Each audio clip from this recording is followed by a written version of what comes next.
Hello and welcome to this webinar.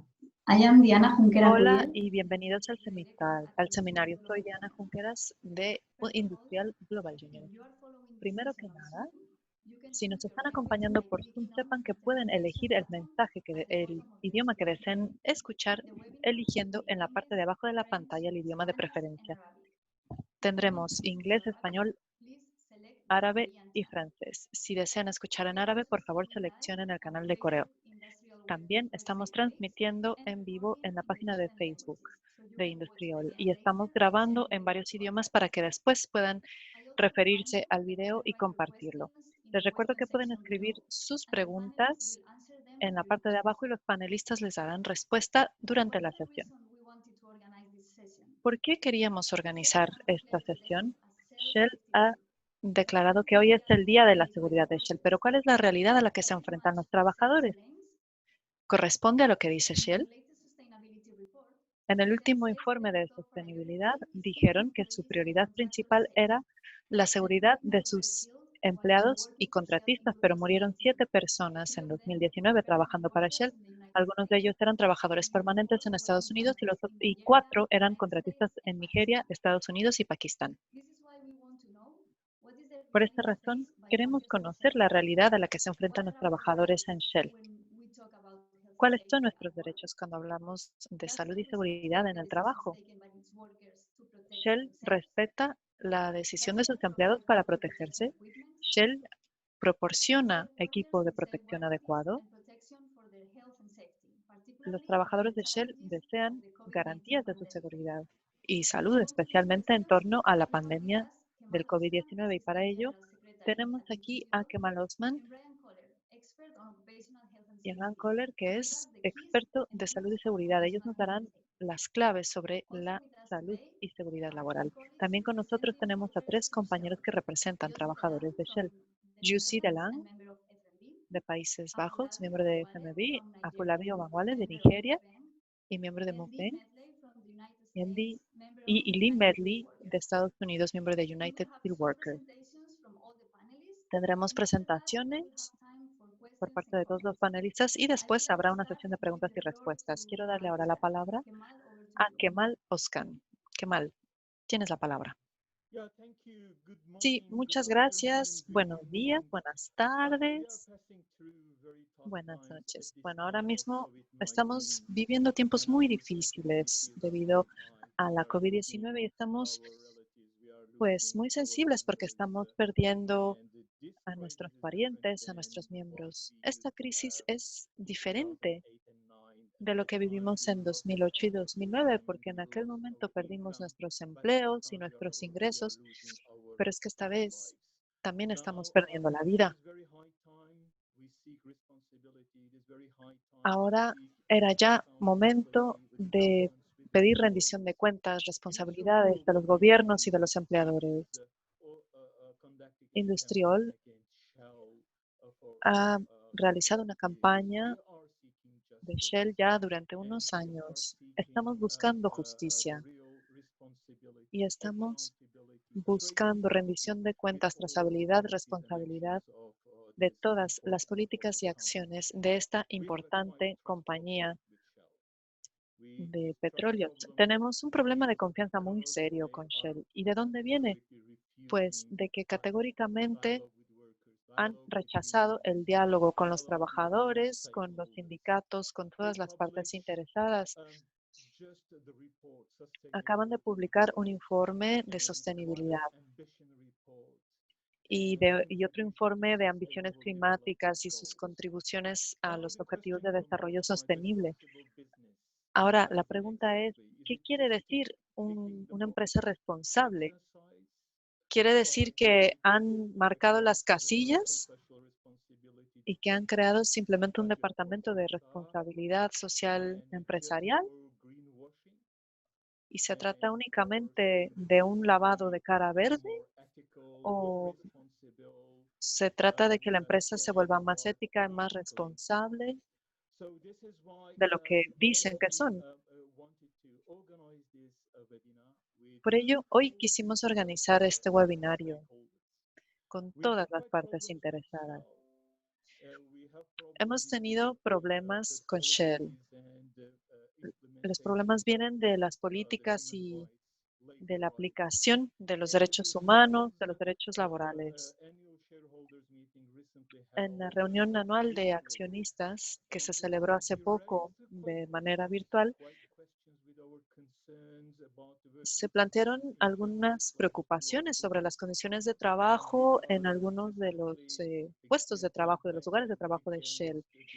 Hemos estado trabajando constantemente en campañas contra las muertes que ocurren. Más del 80% de los trabajadores que trabajan para Shell tienen contratos de trabajo precarios y Shell lo usa para degradar sus condiciones de trabajo.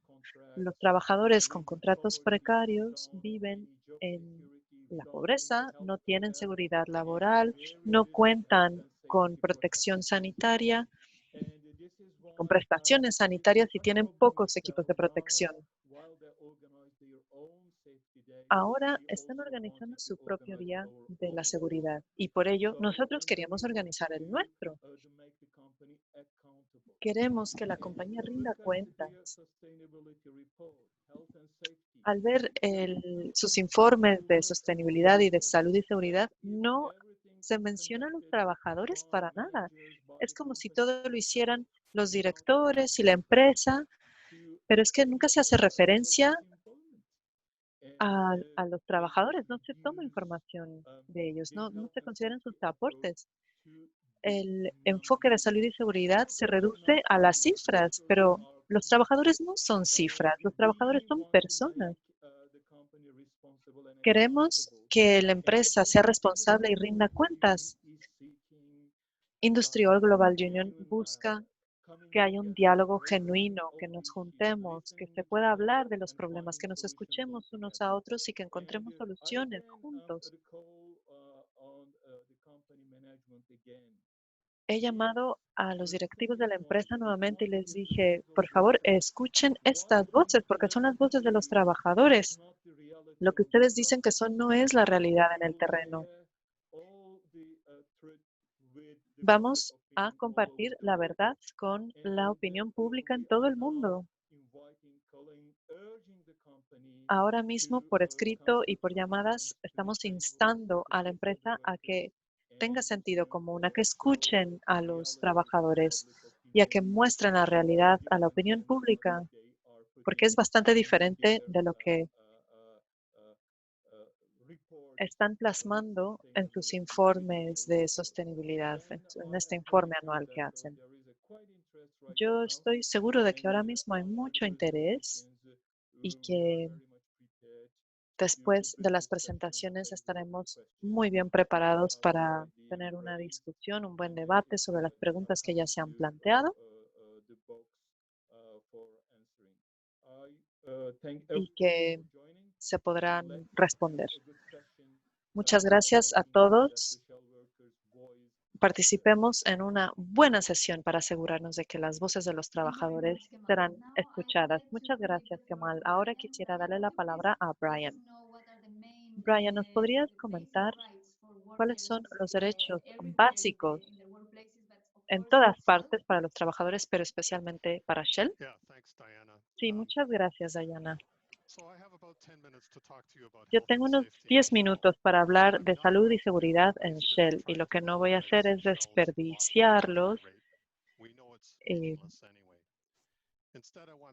con cifras que no tienen importancia de Shell. En lugar de eso, quiero contarles lo que realmente hace Shell. ¿Cuál es su actitud?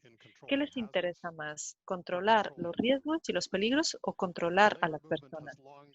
El movimiento sindical ha descrito la salud y seguridad como una serie de derechos de los trabajadores y de responsabilidades de los empleadores. Queremos conocer por completo cuáles son los peligros de nuestro trabajo. Exigimos el derecho de participar como interlocutores en igualdad de derechos y pedimos que se nos deje el derecho de no trabajar cuando haya un peligro sin represalias. Permítanme entonces preguntarles, ¿Shell está cumpliendo con el derecho a que ustedes sepan sobre los peligros del trabajo? Una refinería típica tiene un inventario de sustancias peligrosas que asciende a los miles. Cuando yo trabajaba ahí, llegaba a los 10.000. Quizás tengan fichas de materiales peligrosos para todos. No sé, quizás los tengan, quizás no. Pero si cuentan con esas fichas, ¿cuántas de esas secciones les falta información? ¿O cuántas dicen no aplica? ¿Cuántas tienen frases como no existen pruebas de que este químico sea carcinogénico? La palabra clave en esa frase no es cancerígeno. La evidencia es lo importante. Si no hay evidencia, si no hay pruebas, justamente ese es el problema, porque a veces quiere decir que el químico en cuestión nunca ha sido sometido a pruebas para ver si es tóxico, o si es cancerígeno, o si puede ocasionar mutaciones. El problema es que no hay pruebas. ¿Por qué se les pide que se expongan a químicos que no cuentan con pruebas de seguridad? ¿Cuántas enfermedades ocupacionales hay? Eso a mí me gustaría saberlo. O permítanme decirlo así, ¿se ha hecho el esfuerzo para identificar las enfermedades ocupacionales? Y no me hablen de controles médicos, porque el interés real no es el control epidemiológico, sino el control. Y por cierto, ustedes son socios de los controles médicos. ¿Han podido verificar que se proteja la confidencialidad de los datos médicos y el médico te ve como su paciente? ¿Qué pasa con los jubilados? La latencia del cáncer puede durar varios años. ¿Alguna vez Shell ha realizado estudios sobre antiguos trabajadores para ver de qué murieron? Y si fue así, ¿cómo redactaron el informe? Era algo así como, estas enfermedades reflejan las condiciones de trabajo de aquella época, pero no de ahora. Bueno, pues entonces refirámonos de nuevo a las fichas de seguridad. Se les ha dado capacitación para que entiendan completamente lo que tienen estas fichas y lo que significa para su salud. Acabo de explicar que el hecho de que no existan pruebas de los daños no quiere decir que no existan posibilidades de daños. ¿Cuántos trabajadores en su unidad podrían explicarme qué es un teratogeno? ¿Entienden los criterios para que se revelen ingredientes peligrosos? Y aunque existieran los criterios y los entendieran, a veces, muchas veces, los criterios se ven infringidos o se les da la vuelta. Permítanme hablarles de algunos secretos.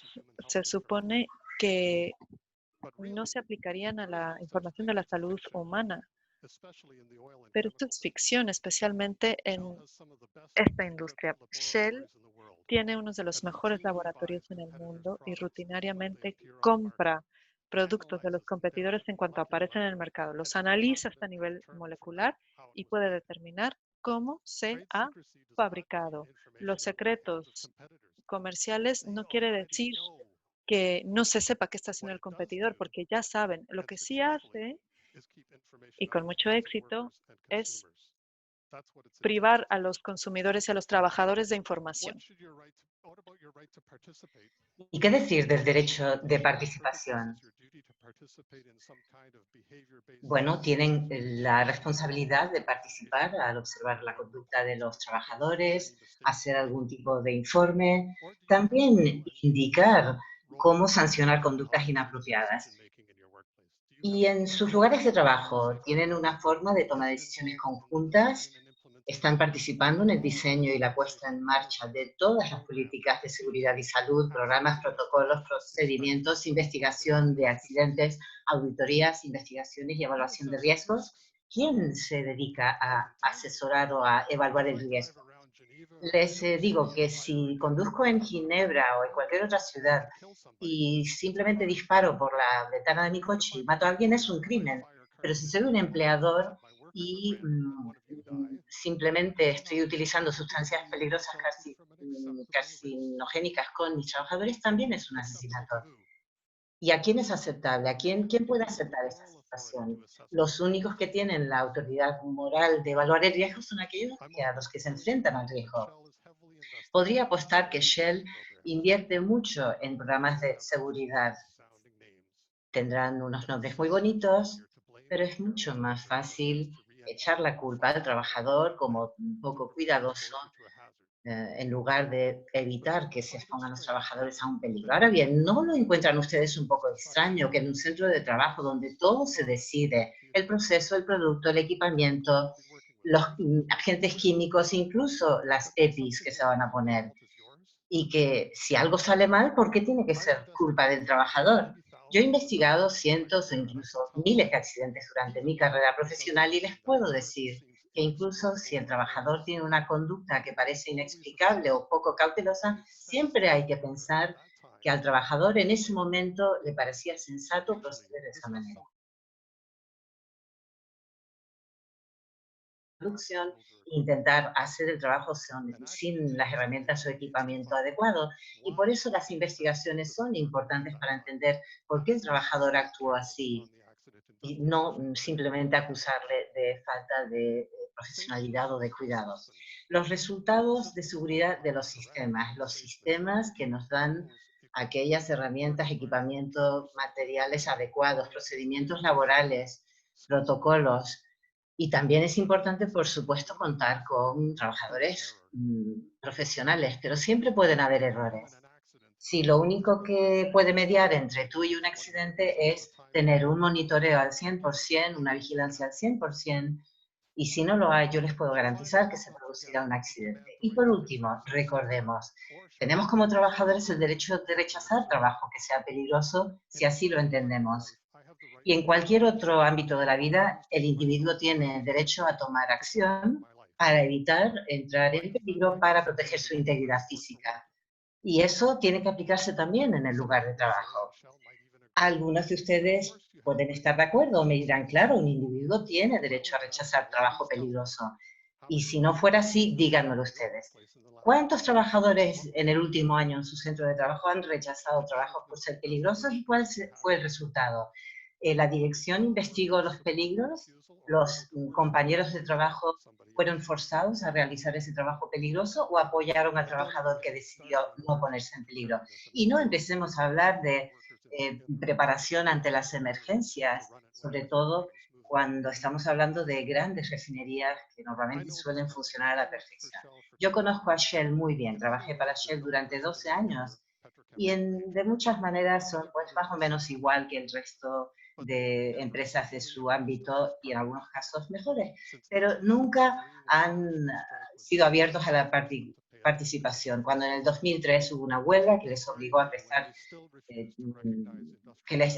prestar atención a la seguridad y salud en el trabajo, pues hubo un interlocutor a nivel global, pero para Shell siempre han pensado que esta materia es prerrogativa de la dirección. Pero estamos hablando de nuestras vidas, nuestra salud, nuestras extremidades superiores e inferiores.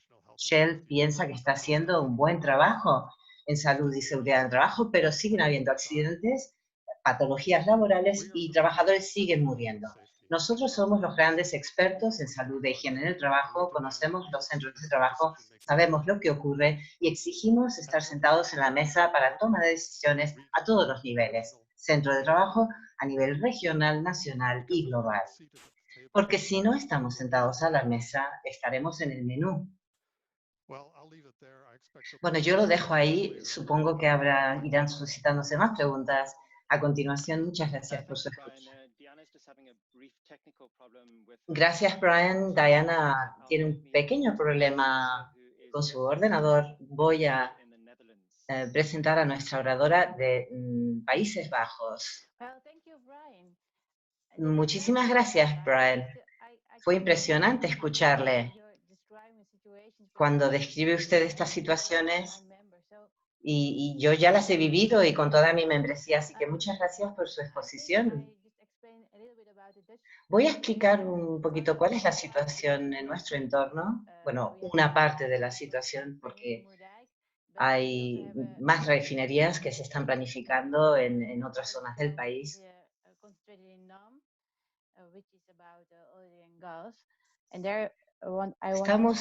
Quisiera hablarles de nuestra planta de Shell sobre petróleo y gas y las medidas de seguridad que hemos implantado allí. En mi opinión, en Países Bajos, la seguridad y higiene del trabajo está bastante bien organizada. Pregúntenme si los miembros tienen derecho a rechazar un trabajo poco seguro. Sí, ocurre, hay casos. No sé si hay casos a diarios y si pasa con mucha frecuencia, porque no estoy segura. Pero cuando el trabajador tiene un contrato permanente, le resulta mucho más fácil rechazar un trabajo peligroso que un trabajador con un trabajo temporal. La situación ahora, durante la pandemia COVID-19, la seguridad es algo que ahora está, vamos, el primer punto en la agenda de todos. Y Shell es un gran ejemplo en Países Bajos. Yo creo que en pocos días Shell se dará cuenta que tiene que proteger solo a los trabajadores que están en la planta y el resto pueden irse offshore. Y se pueden aportar, Shell puede dar ejemplos y ser también ejemplar para otras empresas. Por otra parte, también opino que existen ejemplos incluso en Países Bajos donde nos tenemos que plantear, ¿sería este el camino adecuado hacia adelante?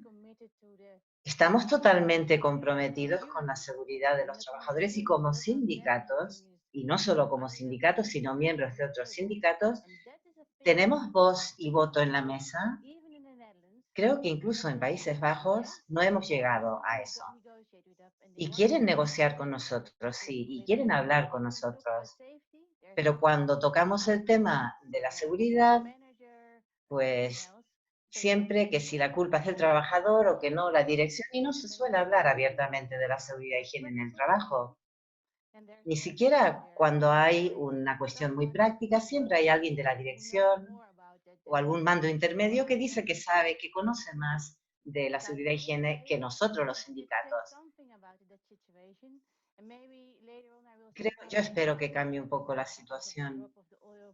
Y debido a que ha bajado mucho el precio del crudo, el barril, esto también tiene un importantísimo impacto sobre la seguridad de los trabajadores, perdón. Les contaré algo más en unos minutos. Yeah, thank you very much, Josie. Thanks a lot. Sí, muchas gracias, Josie. Now I would like to jump into Nigeria. Ahora vamos a pasar a Nigeria con Afolabi Olawale. ¿Cuál es la situación de los empleados con contrato en Nigeria y diferencias entre los trabajadores ya contratados y los subcontratados? Sí, buenos días o buenas tardes o buenas noches. Yo soy el secretario general del Sindicato de Trabajadores de Gas y Petrolíferas y en el sector del petróleo y gas. Quiero primero darle las gracias a Brian por sus primeros comentarios sobre los derechos de los trabajadores, sobre todo en el ámbito de seguridad e higiene del trabajo. En Nigeria no existe ni un trabajador con contrato fijo y que sea miembro de un sindicato. Todos los trabajadores, digamos, técnicos o obreros suelen ser subcontratados. Así que la situación de la seguridad en el trabajo es sumamente precario, al igual que los contratos de trabajo. De todos los trabajadores que han sido subcontratados, solo hemos podido utilizar o emplear a los trabajadores conductores. Ahora bien, mantenimiento y todo otro tipo de trabajadores manuales no están sindicalizados. Y les aprovechamos para que actúen como de relaciones públicas en la comunidad. Cuando hablamos de seguridad en el trabajo, estos trabajadores en Nigeria no tienen ningún derecho. No tienen ningún derecho laboral. No participan ni contribuyen, no aportan al debate. Y tampoco tienen el poder, tampoco pueden rechazar un trabajo peligroso. Porque en primera instancia, si un trabajador no fijo ya no tiene un vínculo directo con la compañía, La relación directa es con el contratista, la persona que te ha subcontratado para traerte a la planta. Y en la mayor parte de los casos, el subcontratista no está presente en los centros de trabajo. No saben exactamente qué tipo de trabajo se realiza en la planta. Así que estos trabajadores se encuentran en una zona gris, en un limbo. Nunca tienen línea directa con la dirección de Shell, por ejemplo, ni tampoco pueden hablar con el subcontratista que les manda a trabajar a las instalaciones del Shell. Y al subcontratista, pues realmente le importa bien poco la seguridad en el trabajo. Y a la hora de provisión de equipamiento, de las EPIs, Shell tampoco da las EPIs a los trabajadores. Espera que sea el subcontratista el que les proporcione los equipos de protección personal.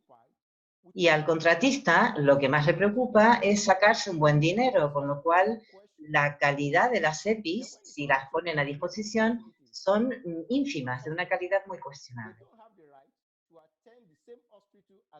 Y en caso de un accidente laboral, no tienen el derecho de ir a un hospital como al hospital al que enviarían a un trabajador fijo. Tienen que ir a otro hospital. Así que todo este problema es un problema de gran calado. Los trabajadores siguen expuestos a trabajos peligrosos y cuando tienen que ser tratados por un médico se les trata de forma muy general, no como accidente de trabajo, y muchos de ellos incluso fallecen a consecuencia de sus heridas. Y cuando luego se jubilan, también se llevan a jubilación todos los agentes tóxicos que han absorbido. Y esto preocupa porque al no ser trabajadores directos contratados por Shell, es decir, el operador, el responsable de las instalaciones, pues estos trabajadores siempre son cifras, son trabajadores subcontratados que son simplemente números. Y como bien se ha dicho, durante la pandemia COVID-19, los trabajadores con contrato pues tienen mayor cobertura. Se le ha pedido a los contratistas, subcontratistas, que reduzcan el número de trabajadores. Y se les está invitando a los subcontratistas a reducir sus plantillas. Hemos recibido mensajes de texto con esa cifra de recortes en todo el país. En Nigeria, los trabajadores del sector, como digo, están en situación precaria y realmente no están protegidos a la hora de salud y seguridad del trabajo. No se les brinda información. Y como digo, nos preocupa mucho las EPIs que están utilizando. Y por otra parte, lo último, el tema de que no tienen un canal de diálogo abierto ni con unos ni con otros. Y como el trabajo es muy precario, ni siquiera pueden protestar. Cada día que van al trabajo están contentos de que al menos tienen un día más de trabajo, porque tienen una garantía de empleo. Y cuando pensamos en seguridad e higiene en el trabajo, es un importantísimo motor, sobre todo cuando no sabemos si se cuenta con un trabajo mañana. Esto es importante a nivel psicológico y emocional. Con esta presión se pueden cometer errores. ¿Cómo se puede uno concentrar con tanta presión? Así se pueden sufrir accidentes también. El trabajo precario puede ocasionar accidentes laborales. Voy a dejar ahora un poco de tiempo para las preguntas y respuestas, así que podemos seguir adelante. Sí, muchas gracias, compañero. Después del último panelista, tendremos un espacio para las preguntas y respuestas y podrá usted seguir hablando de esto. Quisiera ahora darle la palabra a nuestro compañero de Estados Unidos, Lee Medley. Al principio había yo dicho que 4 de 7 trabajadores en Estados Unidos, de los que habían muerto el próximo año, pues es una cifra bastante terrible. ¿Nos podría, por favor, comentar cuál es la situación de sus compañeros de trabajo allí? Bueno, la salud y seguridad en el trabajo en Estados Unidos. Quisiera decir antes que estoy muy impresionado por los panelistas que me han precedido. Brian, me han llegado mucho algunos de los mensajes que nos has transmitido. Como dijeron, soy Lee Medley, soy presidente del Consejo Nacional de mi sindicato en Estados Unidos. Llevo 30 años trabajando en Shell, pero 40 años trabajando en este sector.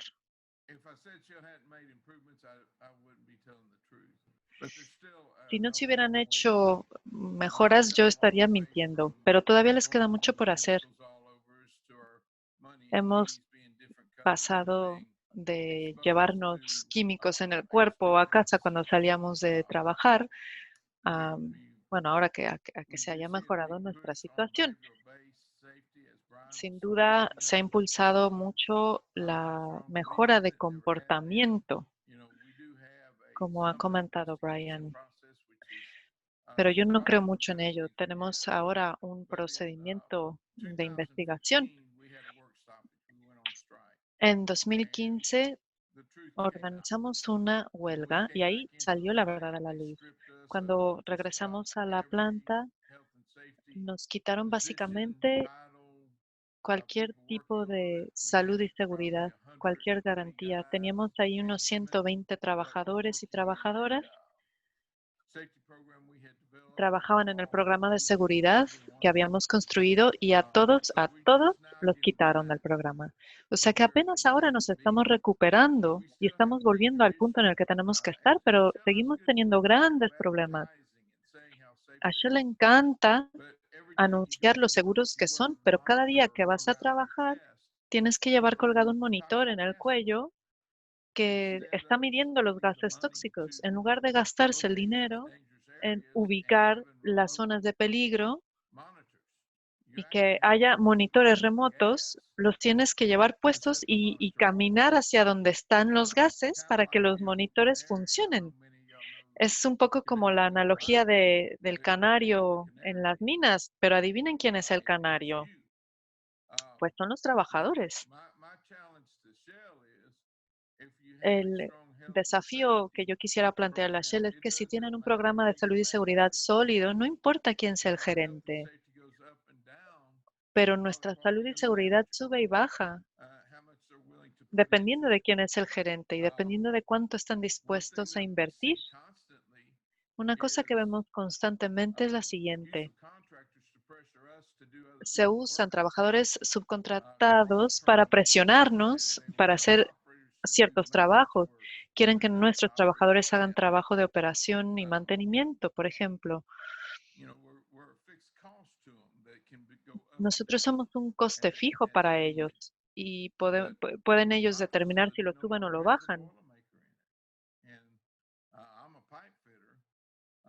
Yo me dedico a las tuberías, por ejemplo, pero bueno, hay varias especialidades y hay muchos retos todavía. Yo diría que en su conjunto Shell es mejor que otras de las empresas de las que nos encargamos, pero esto no quiere decir que sean buenos.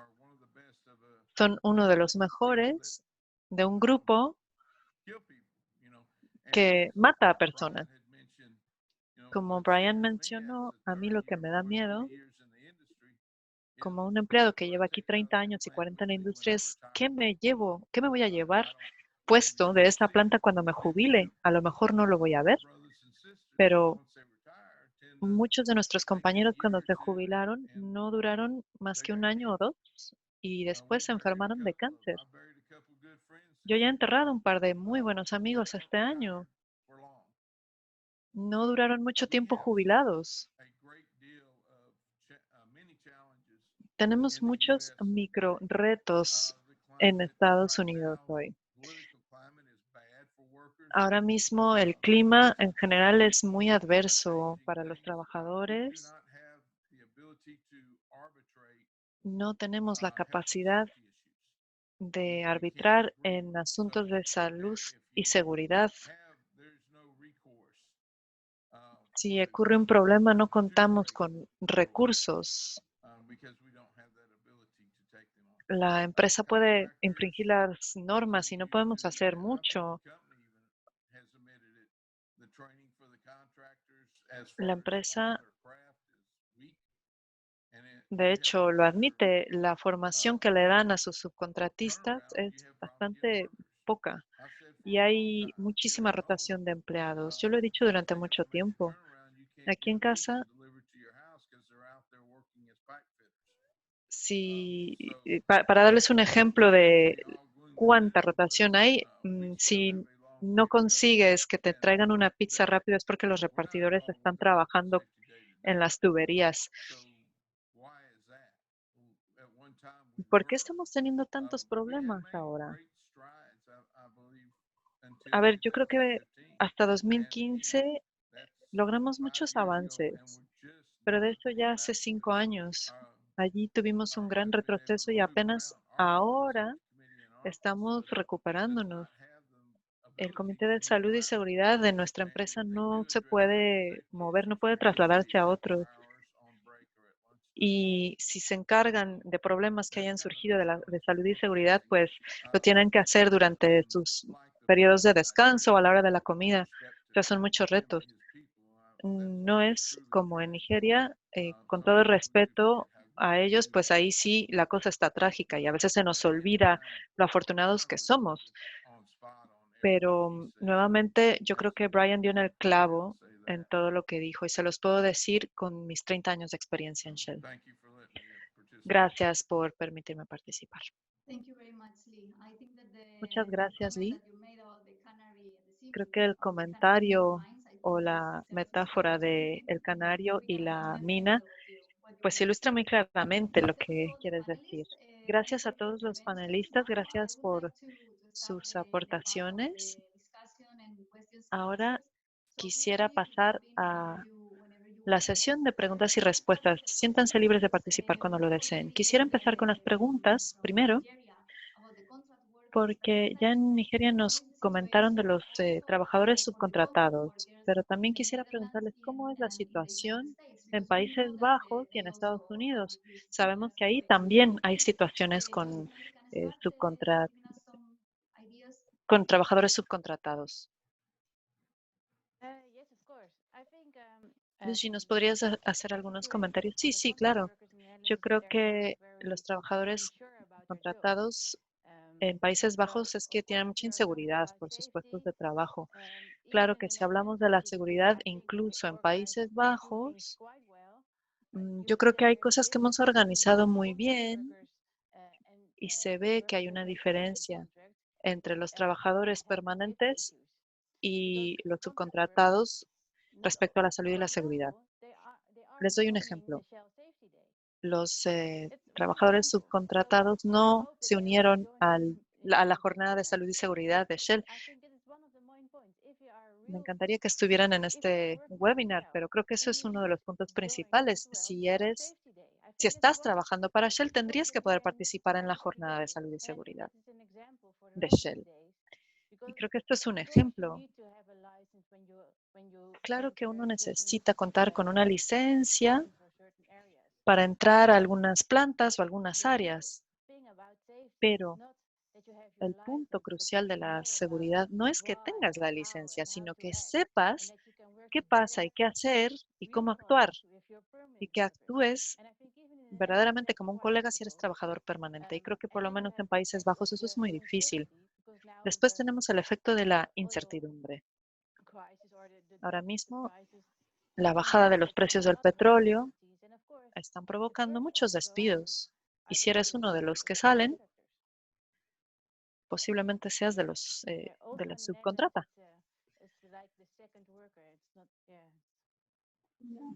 Okay, thank you. What about you, Lee? Gracias. Lee, ¿nos podrías comentar tú?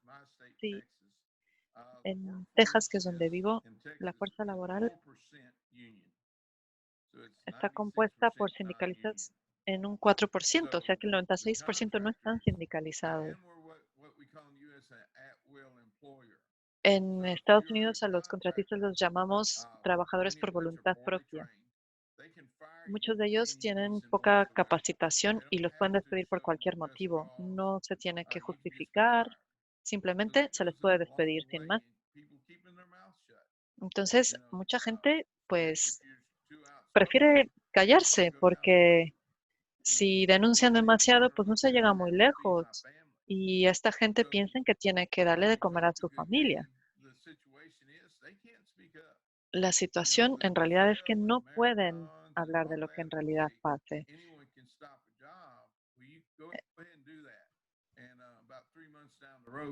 En Shell muchas veces y en otras empresas ocurre que, bueno, se les dice, no, sí, si quieres denunciar, pues denuncia. ¿Y qué pasa? Que a los 3 meses se quedan sin trabajo y que se provoca también que se enfrenten unos trabajadores con otros. Nosotros no trabajamos mucho con los contratistas porque los sindicalistas a veces los ven como una amenaza que quizás les quiten el trabajo y las empresas los usan para mantener los sueldos bajos y pocos beneficios. Uno ya se puede considerar afortunado si se tiene un seguro de salud. Hay algunos contratistas que no tienen el derecho a la negociación y no tienen muchos otros derechos. Es por eso que pues no se expresan mucho. Además, nosotros no tenemos ningún tipo de licencia. Tienen un consejo de seguridad laboral, pero poco hacen en realidad. Les ponen una película y se supone que ya con eso sabrán cómo protegerse. Gracias, Lee. ¿Puedo hacer alguna intervención? Sí. Estoy escuchando a mi compañero Lee y a la compañera de Países Bajos. Y quiero comentarles lo siguiente.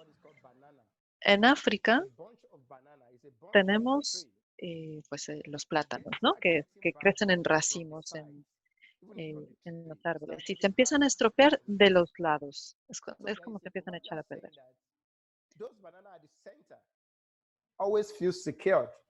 Y lo que ocurre es que los plátanos del centro pues siempre se sienten seguros, porque es en la periferia donde empiezan a pudrirse. Y por eso los plátanos del centro dicen, pues yo no me voy a estropear nunca, son los de afuera los que se estropean. Cuando Shell empezó a ejercer presión en Nigeria, la fuerza laboral entera, hasta los vigilantes de la entrada, todos eran trabajadores permanentes y estaban sindicalizados, pero poquito a poquito empezaron a reducir y a reducir esta fuerza laboral. El compañero Lee decía que un 96% de los trabajadores en Estados Unidos están subcontratados y no están sindicalizados.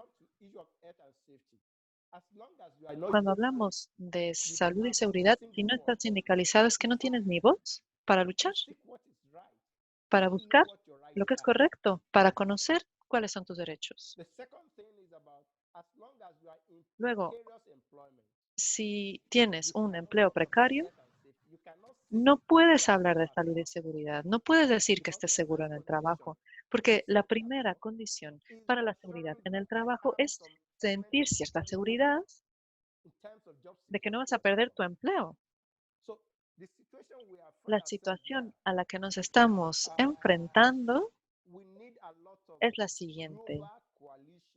Necesitamos una coalición, esfuerzos de campaña y de presión, de incidencia, que esté al servicio de los trabajadores y de los sindicatos para que no se extingan.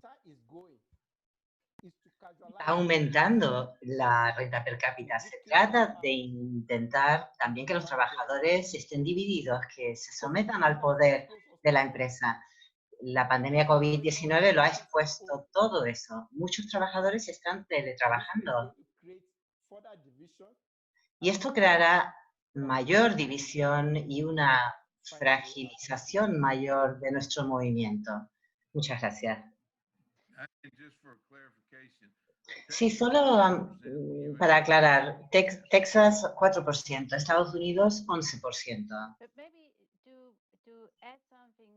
Si yo quisiera añadir una nota positiva sobre el COVID-19, que les puede parecer un tanto extraño, nuestros trabajadores me han comentado que debido a que los Países Bajos, Shell se lo estaba tomando muy en serio, pues como resultado muchos operadores están teletrabajando con menor estrés, menor planificación ad hoc y todo se examina con mucho rigor. si se debe uno desplazar o no, el trabajador.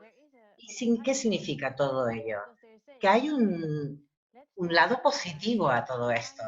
Ahora la gente está diciendo, ¿por qué no nos sindicalizamos? ¿Por qué no intentar mantener esta forma de trabajo menos estresante desde casa, incluso después de la COVID-19? Y nos preguntan, ¿existe esta posibilidad? Y lo bueno que tiene Países Bajos es que haya muchos trabajadores que están en casa con un expediente temporal de empleo, por tanto siguen recibiendo su salario, pero claro, es una situación muy distinta a la del trabajador subcontratado. Eso sí, es un punto de partida, porque podemos arguir y empezamos a trabajar de nuevo, hemos creado un entorno laboral mucho más seguro y por tanto se podría aplicar en el futuro. Yeah, thank you all. Thanks. Muchísimas gracias. I was wondering, what about the drop of the oil prices? Me preguntaba, ¿tiene un impacto directo sobre seguridad y salud en el trabajo? No me refiero a cancelaciones de contrato, despidos, sino ¿qué impacto ha tenido en seguridad y higiene en el trabajo?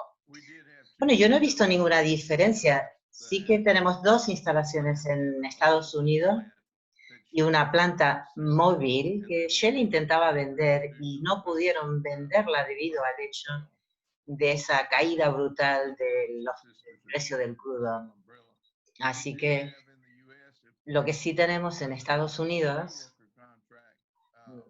bajo las condiciones de los contratados, de los empleados contratados, si una empresa compra, por ejemplo,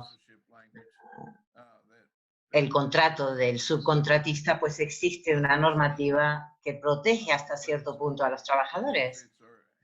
Pero los beneficios han de ser idénticos y quién decide cuál es el beneficio agregado.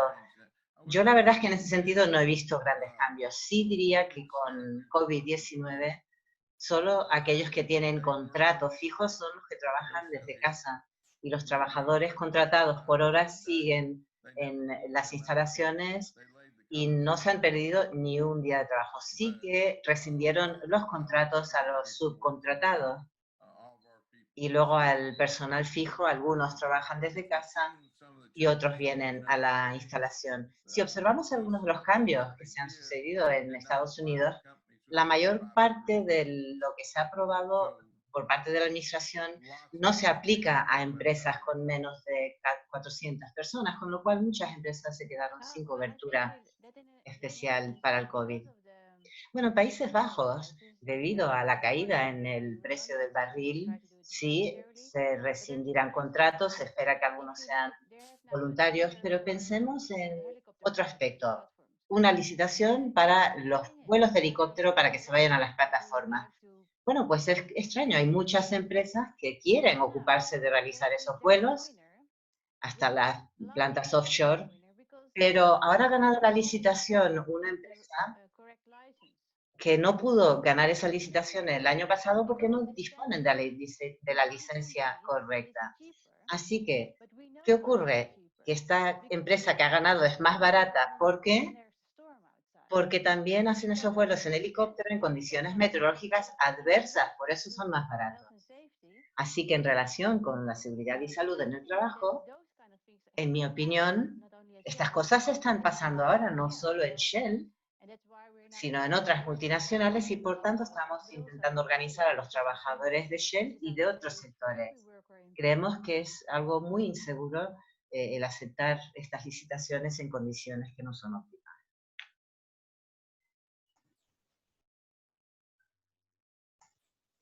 Thank you all for responding. Muchísimas gracias a todos por sus intervenciones. Ahora una pregunta de Nigeria, que nos preguntan cómo piensa Industrial evitar la rescisión de contratos a nivel masivo en relación con la pandemia COVID-19. ¿Quién quiere contestar primero? ¿Kamal, quizás? Sí, muchas gracias, Diana. Ciertamente, la caída del precio del crudo ha creado una situación a nivel global para muchos sectores. Empezamos a escuchar que se estaban, por ejemplo, la BP en el Reino Unido rescindió el contrato a unos 10.000 trabajadores y yo creo que tenemos que luchar juntos. Tenemos que luchar juntos con las grandes multinacionales del petróleo, tenemos que intentar intercambiar información y construir una respuesta con solidaridad. Es la única forma de avanzar hacia el futuro. ¿Y por qué? Pues esas multinacionales, incluyendo a Shell, son muy competentes, pero cuando se trata de empleo, seguridad y salud, condiciones de trabajo, hay que trabajar más. Volviendo al tema de los trabajadores subcontratados en Nigeria, Unit Global ha realizado un estudio de investigación muy exhaustivo para analizar las condiciones de trabajo de los trabajadores subcontratados de Shell en Nigeria. Incluye testimonios, vídeos, también testimonios de trabajadores discapacitados, sus familiares o trabajadores que están enfermos. Y planteamos a la empresa, al CEO de la empresa de Shell en la reunión de accionistas, le planteamos esta cuestión y no fue capaz de darnos una respuesta adecuada. Lo que dijo fue, en primer lugar, que Shell cumple con la legislación local o nacional. Vaya compromiso es ese, hombre. ¿Les parece que nos están haciendo un favor? Es que tiene la obligación de cumplir con la legislación local y nacional. Eso no es hacerle un favor a nadie, es que tiene la obligación. Pero se esconden detrás de la legislación débil que existe en esos países, como Nigeria. En segundo lugar, Shell dice que está trabajando seriamente en lograr una mejora continua. ¡Wow! De nuevo, qué respuesta tan elegante. Y nosotros estamos hablando de los trabajadores y de sus vidas y de la salud de los trabajadores. Y solo les interesa a Shell y a su CEO la mejora en el rendimiento y la producción. Venga, hombre, ¿qué es lo que nos está diciendo? Nos habla de licencias. Y pregunto, ¿una empresa puede disponer de una licencia social para funcionar si no tiene responsabilidad social ni transparencia? Y también, en tercer lugar, nos contestó que los trabajadores subcontratados pertenecen a unas entidades independientes, aparte. Wow, digo yo otra vez. Pero el CEO no asumió ninguna responsabilidad de buena diligencia. Y todas las empresas tienen la responsabilidad de una buena diligencia y de cumplir con la legislación y evitar que haya infringimientos de los derechos humanos fundamentales. También el CEO dijo que querían garantizar que los contratistas cumplan con la ley nacional y la legislación nacional de cada país en cuestión. Así que el CEO en ningún momento contestó verdaderamente a las preguntas que le planteamos en virtud de las realidades de hecho que existen en Nigeria. Y ahí es donde estamos. Por eso no confiamos en Shell y en la compañía.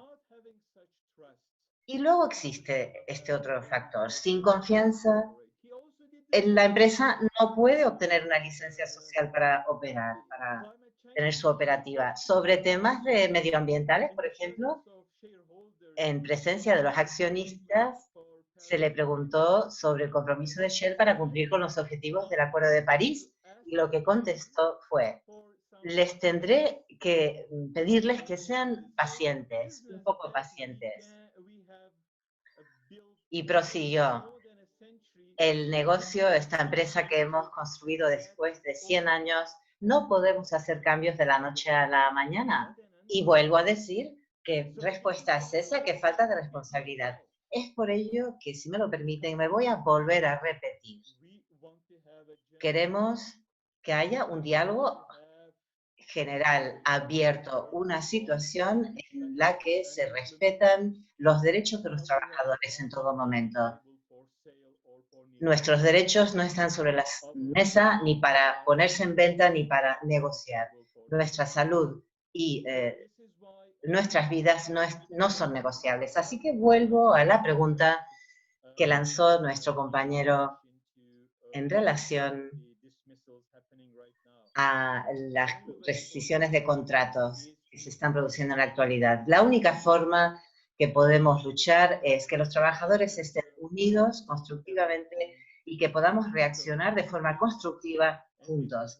Esa es la respuesta, en mi opinión, y es por ello que hemos organizado este webinario de hoy con la participación de todos y con aportaciones realmente magníficas para demostrar que los trabajadores de Shell, en cada rincón del mundo están unidos y estamos buscando justicia. Queremos garantizar respeto para los derechos fundamentales de los trabajadores. Muchísimas gracias. Otra pregunta de Radley Boss, de Canadá. Representa a los trabajadores de Shell. La pregunta es, ¿creen que el proceso de salud y seguridad es un proceso prioritario en Shell? Lee quizás quisiera responder. Bueno, yo diría que lo que hemos hecho nosotros es negociar una posición para que sea una prioridad. En los convenios colectivos, en las negociaciones de los convenios colectivos que se celebraron recientemente, Diana, este fue uno de los temas más candentes y Shell nos ofreció o bien, no dos oficiales, o bien un responsable de seguridad e higiene u otra figura. Y todavía no se ha contratado a la persona para ese puesto, pero tendremos a alguien. Pero repito, si se trabaja en una planta o instalación de menos de 75 o 100 personas, ya no tendrán a esa figura, a ese responsable de seguridad e higiene.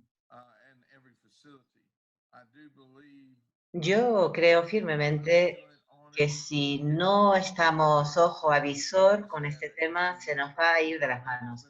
Acabamos de tener un problema con la dirección de mi instalación, donde, en fin, se perdió un trabajador. Yo creo que tenemos que negociar que se cree ese puesto de trabajo. Hemos elevado el listón, pero nos queda mucho camino por recorrer. Podríamos preguntarnos por qué esto empezó así. La explosión de Philips que mató a 23 personas en 1989. Pero claro, tenemos que intentar educar a las compañías y es un enorme reto en Estados Unidos. Eso sí se los puedo confirmar, sobre todo en la hora de la legislación que tenemos ahí. Brian, adelante, por favor. Muchas gracias. Quisiera responder a las soluciones. En Canadá, la salud y seguridad está cubierta por el por el Comité del Proceso de Seguridad de la Sociedad Canadiense de Ingeniería Química. De hecho, en su página web se puede encontrar las orientaciones diferentes y es un poquito diferente de la versión para océanos, aunque parten de los mismos conceptos fundamentales. Creo que la versión canadiense es mejor respecto a la participación del trabajador. Creo que merece la pena echarle un vistazo. Yo conozco muy bien el proceso porque formé parte del comité durante muchos años. De ahí viene mi conocimiento de los procedimientos en Canadá. Gracias. Muchas gracias a todos.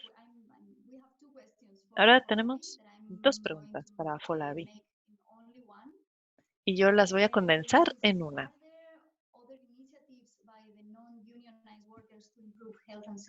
¿Los trabajadores no sindicalizados tienen alguna otra iniciativa para mejorar la salud y seguridad? Y ¿Sabe usted si los trabajadores no sindicalizados están participando en la jornada de salud y seguridad de Shell de hoy? ¿Me puede repetir la pregunta, por favor? La primera parte, sí. Are there other initiatives by the non-unionized La primera workers? pregunta es si los trabajadores no sindicalizados tienen alguna otra iniciativa para mejorar la salud y la seguridad. Viene de nuestra compañera Estela Brod. La segunda pregunta viene de un colega de Nigeria sobre si los trabajadores contratistas han podido participar en la jornada de salud y seguridad. A ver, los trabajadores no sindicalizados, en la primera pregunta, no tienen una voz unificada para hacer ningún aporte sobre salud y seguridad. No cuentan con representación. Cada vez que se intenta sindicalizarlos, se les despide. Por ello, si hacen ruido sobre la salud y seguridad, pues corre peligro su trabajo.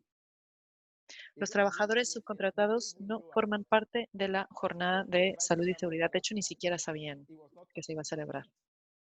Hubo una reunión ayer y no se les mencionó siquiera, no se habló de ella. Entonces, la jornada de la seguridad para Shell, para mí, es como un anuncio, como publicidad de la marca. No es realmente para analizar lo que pasa con la salud y la seguridad en sus operaciones fuera de Estados Unidos, Canadá y Países Bajos. En los países en desarrollo, la salud y seguridad son cifras nada más. No se trata del personal, no pone al trabajador en el centro, en el foco. Gracias. Gracias, compañero. Hemos recibido otra pregunta para Brian de Murmar Abdaman de Singapur.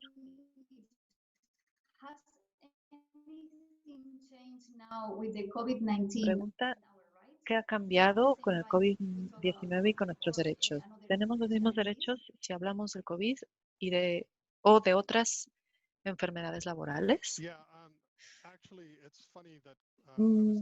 Sí, de hecho yo me esperaba esa pregunta. Y es curioso, la situación con la crisis de la COVID-19 es que todo el mundo piensa que todo ha cambiado, pero en realidad nada ha cambiado. Seguimos pidiendo los mismos derechos de siempre, que son los de conocer cuáles son los peligros, de rechazar trabajo no seguro si sentimos que la empresa no ha tomado las debidas precauciones para protegernos del riesgo del virus. Deberíamos tener el derecho de rehusarnos a acudir al lugar de trabajo.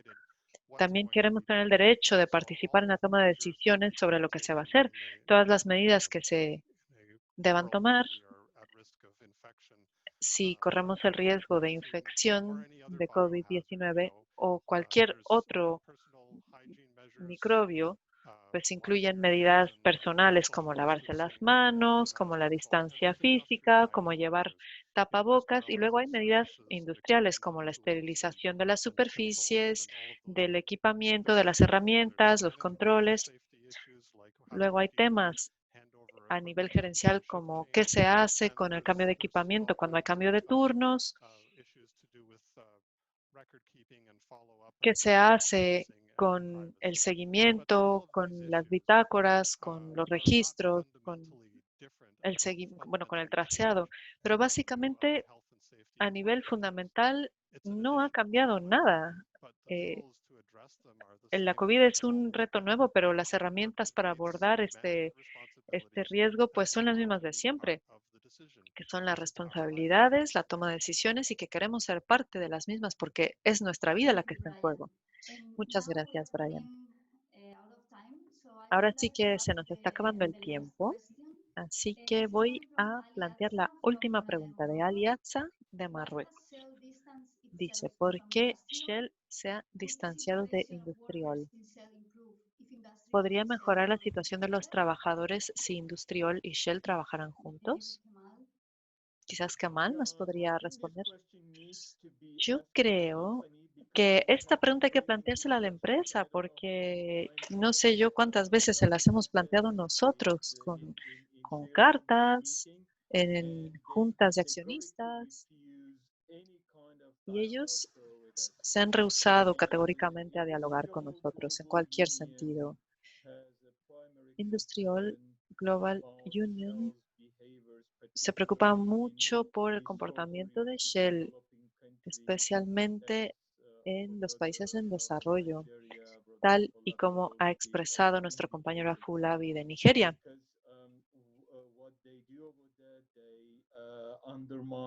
Porque lo que pasa ahí es que se socavan los derechos fundamentales, no respetan a los sindicatos ya reconocidos y usan una cantidad excesiva de trabajadores subcontratados sin protección alguna.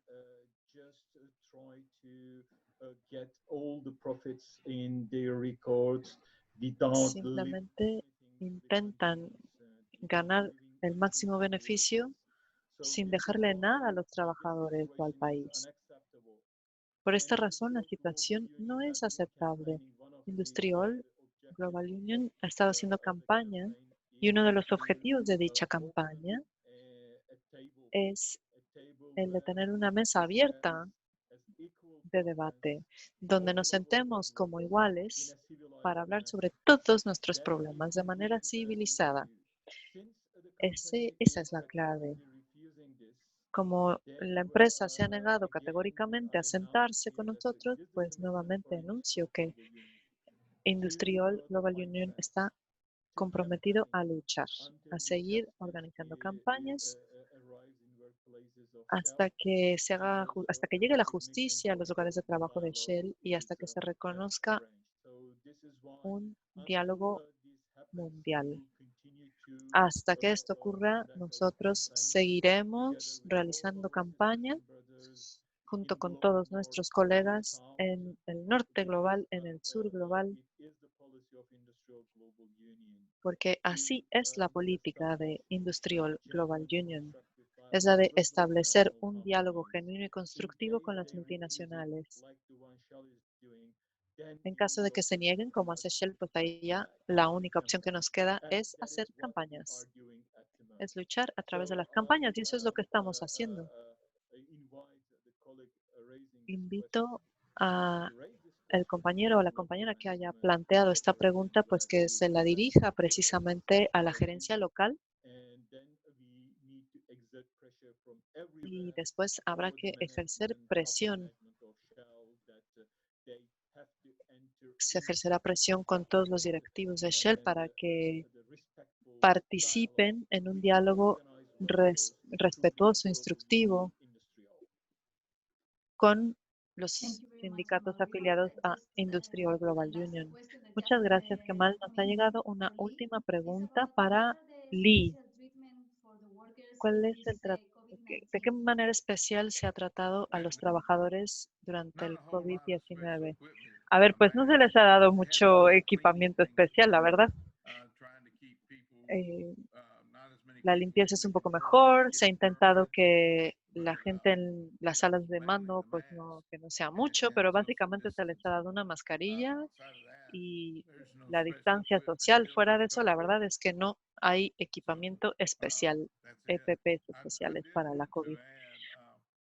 Quisiera también añadir que ahora mismo en Estados Unidos el clima político es malísimo para los trabajadores. Es que es increíble. De hecho, estamos perdiendo terreno en lo que respecta a la salud y seguridad. Ryan seguramente conoce el programa de manejo de riesgos. Hay que decirle a la comunidad con qué cantidades de químicos se cuenta y luego hay que trazar un diagrama de cómo se movería, cómo lo desplazaría el viento y de qué manera afectaría a la localidad. En nuestro caso hay una escuela primaria al norte y un instituto al sur de la planta. Y ahora ya esta información no se le tiene que rendir al público porque resulta ahora que es un asunto de seguridad nacional. Pero en realidad lo que está pasando es que se está manteniendo a la comunidad un poco en la oscuridad. Durante muchos años teníamos más poder. Si alguien entraba a una planta, pues uno de nuestros compañeros tenía que estar con ellos. Pero ahora ya no. Ahora más bien nuestra preocupación no es ver qué hacemos, sino ver cómo mantenemos lo que tenemos. Esa es la situación. Estamos luchando muchísimo simplemente para no perder más terreno. Brian, please. Brian, adelante. Una idea para Lee, quizás ya lo han pensado, pero en Estados Unidos ahora mismo no se respeta mucho a los trabajadores. Sin embargo, muchos estadounidenses siguen teniendo muchísimo respeto por los trabajadores de rescate como los bomberos. Quizás se puedan aliar con los bomberos porque quizás no quieran, ¿no?, entrar a apagar un incendio en una planta donde no sepan qué químicos hay. Quizás podría ser una herramienta de presión. Sí, la mayoría de los bomberos aquí no entran a nuestras plantas. Las plantas son suficientemente grandes como para tener su propio equipo de bomberos, precisamente porque no quieren que se les hagan preguntas. Trabajamos con bomberos, la AFCLO, pero la mayoría de las ubicaciones de las plantas tienen sus propios equipos. Hace un par de años tuvimos un incendio muy grande y se le mintió a la gente sobre lo que se estaba quemando. La única manera de hacerle frente a esta situación en Estados Unidos es con una demanda, en realidad. Pero gracias, Brian, por la idea. Thank you all. We don't have time for more questions, but I would like to ask the panelists if any of you have something, a last final comment that you want to raise, to mention as a un último closure. comentario o que quieran compartir ya como cierre. Pues ahora es el momento. Gracias, Diana. Yo quisiera precisamente agradecerle a todos los que están presentes en este webinar. La única manera de luchar contra Shell es si nos unimos. Este tipo de webinarios nos permite hablar entre nosotros, hablar con Países Bajos, por ejemplo, porque la transición justa empieza a entrar en el vocabulario de Estados Unidos y tener un poco de conocimiento por lo que está pasando en Países Bajos a mí me ha resultado muy útil. Será útil en general para Estados Unidos. Poder hablar con otros de lo que está pasando en Nigeria, por ejemplo. Es curioso, porque hay gente a la que le cuesta trabajo creer que cosas como esta ocurran. Y no es solo que ocurran, es que ocurre todos los días. Creo que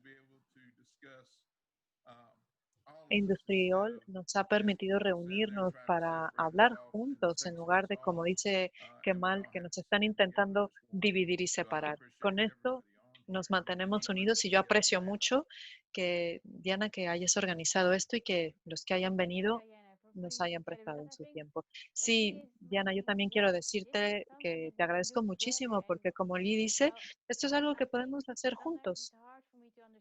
Creo que a mí a veces me cuesta mucho trabajo entender situaciones que se describen y que es que yo no me puedo siquiera imaginar. O sea que es muy importante compartir esta información con nuestros miembros. Y hoy es un día maravilloso. La dirección que toma Shell en Países Bajos apunta a que a lo mejor se vayan a apuntar a nuestros webinarios. Yo voy a intentarlo, que se unan. Les voy a enviar este vídeo porque de lo que estamos hablando es realmente de lo que va el ámbito de la seguridad y yo lo agradezco muchísimo. Muchas gracias. Bueno, yo desde Nigeria, en nombre de todos los trabajadores manuales, todos los trabajadores del sector gasístico, quisiera expresar mi agradecimiento enorme a Industrial por toda la tarea ingente que están realizando a nivel mundial. Luego quería hacer especial mención a Diana y todo el apoyo que está recibiendo desde la sede principal de Industrial. Hace un tiempo, en Nigeria, la situación era tan terrible y los trabajadores, sus sentimientos y emociones son imposibles de explicar. Estuvimos entrevistando a los trabajadores, también hablando con los familiares de los trabajadores que perdieron su vida.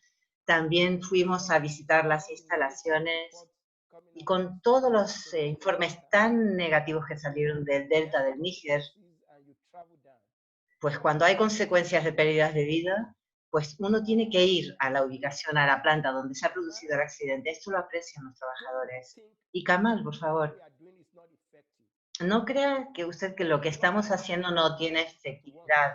A lo mejor no vamos a obtener resultados de la noche a la mañana o resultados espectaculares, pero aunque tomemos pasos, pequeños pasos adelante, el cambio vendrá llegando. En Nigeria hemos ya explicado y Shell ya es consciente de todos los cambios que son necesarios. El día antes de ayer se me contactó de la directiva de Shell para hablar precisamente de todo esto. ¿Y por qué seguimos empeñados? Nuestro sindicato global y está contactando, está intentando que las empresas a nivel mundial como Shell participen. Y por eso es importante tener un movimiento sindical a nivel mundial.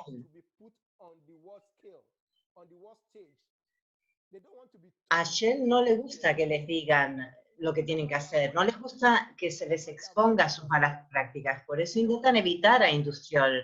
Pero si quieren ser transparentes y si están seguros de que no tienen ningún esqueleto en el armario, ¿por qué no quieren participar y colaborar? Por tanto, todo esto es nuestra mejor arma. Que se unan a nuestro diálogo, que se comprometan con nuestro diálogo y a través de medios, redes sociales también lo lograremos algún día. Muchísimas gracias de nuevo por este encuentro. Thank you, Afolabi, for your kind words. Muchísimas gracias por esas palabras tan amables. Bien, eso es lo que estamos intentando hacer desde Industrial. Queremos estar siempre muy cerquita de los trabajadores, lo más cercanos que podamos, y estoy segura de que con estas actividades e iniciativas será la mejor manera de demostrar nuestra solidaridad a todos los trabajadores del mundo. Pues sin más, muchísimas gracias a todos los panelistas. Gracias por sus acertadísimas intervenciones, este debate muy interesante. Este ha sido nuestro primer webinario y espero que no sea el último. Muchísimas gracias a todos, también a los espectadores, y tendrán ustedes en nuestro webinario Facebook, tendrán las distintas versiones de este encuentro y lo podrán compartir con quien quieran, también con Shell. Y también muchas gracias a los intérpretes. Hasta pronto, cuídense y nos vemos.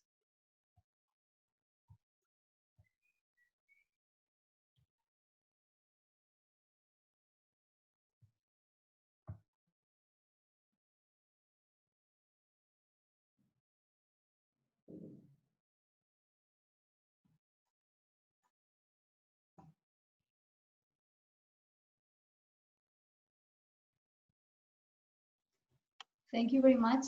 Can you hear me? Thanks to all. Thanks to the interpreters. I hope you could listen. Muchísimas gracias. Gracias a los intérpretes. Que tengan una buena tarde. Muchas gracias por su participación. Thank you, Brian, also. Muchísimas gracias también a Brian, Josili y a Folavi. Gracias a todos. Ha sido estupendo.